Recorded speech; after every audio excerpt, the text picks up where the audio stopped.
So first of all, I'll just show you the best way to use the electric toothbrush.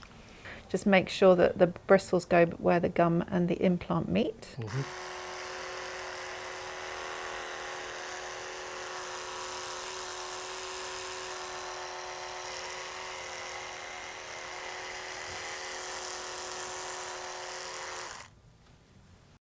Okay, so this is a little tufted brush to use in conjunction with your electric brush.